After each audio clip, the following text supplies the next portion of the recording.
Pues hay que empezar diciendo que lo que hay que arrancar en la seguridad física es diseñar el sistema de protección física, ¿no?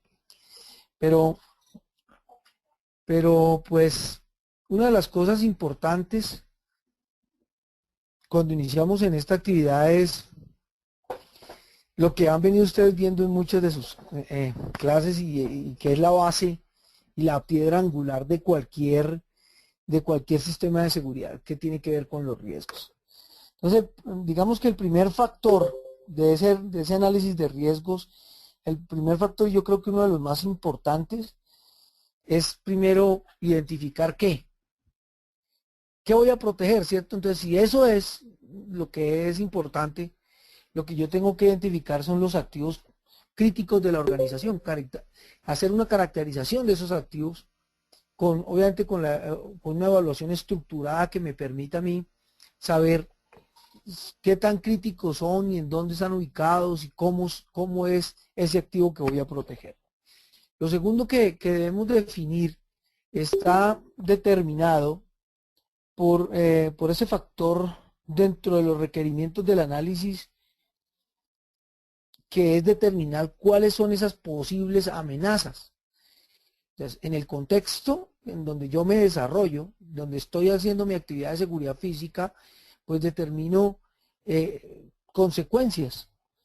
Y esas consecuencias de los activos, pues me permiten a mí saber cuáles son las fuentes de daño o los métodos de daño que se pueden encontrar. Entonces, uno en los métodos de daño habla de criminales, de fuentes de daño naturales y accidentales. Más o menos es como uno lo ve en el desarrollo de, de, del ejercicio propio de la seguridad. Entonces determinamos las consecuencias. ¿Para qué? Para priorizar cuáles son nuestros objetivos. Cuando yo priorizo los objetivos, entonces lo que hago es definir esas amenazas como lo estábamos viendo ahorita, y pues en el compendio de definir la amenaza, pues como ya les dije, hay amenazas que son fuentes o métodos de daño y son categorizadas como criminales, naturales o accidentales. Y ya definimos el tema de la amenaza. Es importante decir que también hay que tener en cuenta ese compendio de las categorías de los adversarios y sus capacidades, que también deben ser evaluadas. Entonces uno ahí puede tener criminales organizados, no organizados, o como aparece en el tema de la teoría de ASIS, criminales no sofisticados, criminales sofisticados, empleados, contratistas insatisfechos o descontentos, personas que por desorientación pueden causarnos un daño, activistas, protestantes, extremistas, todo ese tipo de casos y de cosas que ustedes conocen. Las amenazas pueden ser también históricas o percibidas por haberle ocurrido a alguna organización en el área geográfica o en la industria. Ese tipo de cosas es las que nosotros debemos tener claro con respecto al definir la amenaza. Cuando ya tenemos caracterización del sistema, ya estamos claros en cómo está el tema, entramos a evaluar ¿qué? Las vulnerabilidades. Y una vulnerabilidad realmente es una exposición creada cuando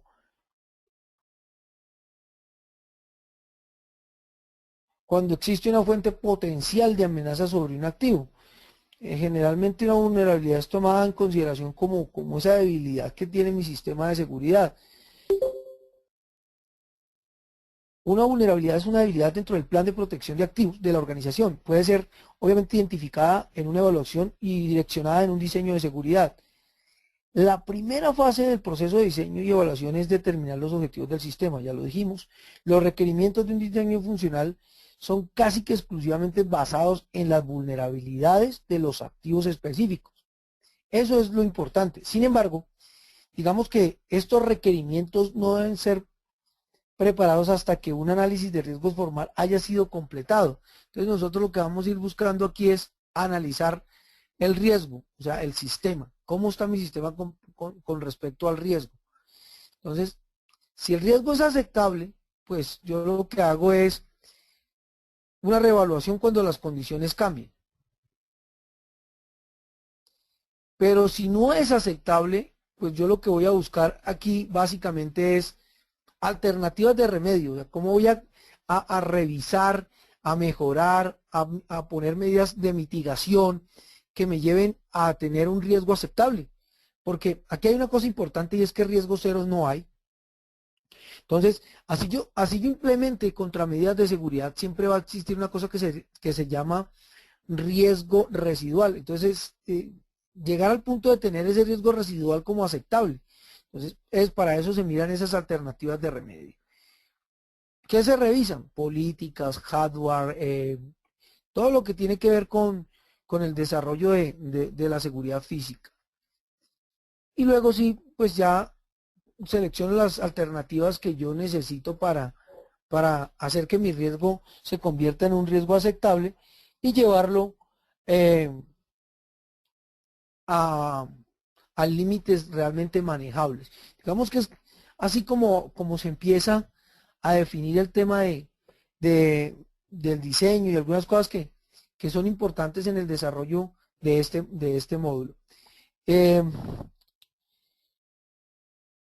Hay, digamos que tres factores que se deben contemplar para la identificación de exposición al riesgo y es que primero hay que saber el tipo de riesgo, la probabilidad en que ocurre y el potencial de pérdida que me puede generar, ¿no? Entonces, esas tres condiciones son importantes que ustedes las tengan en cuenta. Desde el punto de diseño existen dos aspectos claves importantes del riesgo.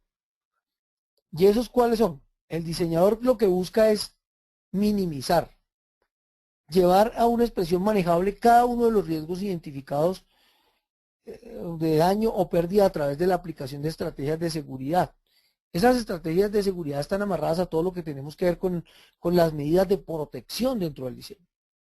Luego, lo que hacemos es la evaluación y cuantificación del riesgo, para así priorizar los requerimientos de seguridad basado en dos cosas, vulnerabilidad y criticalidad.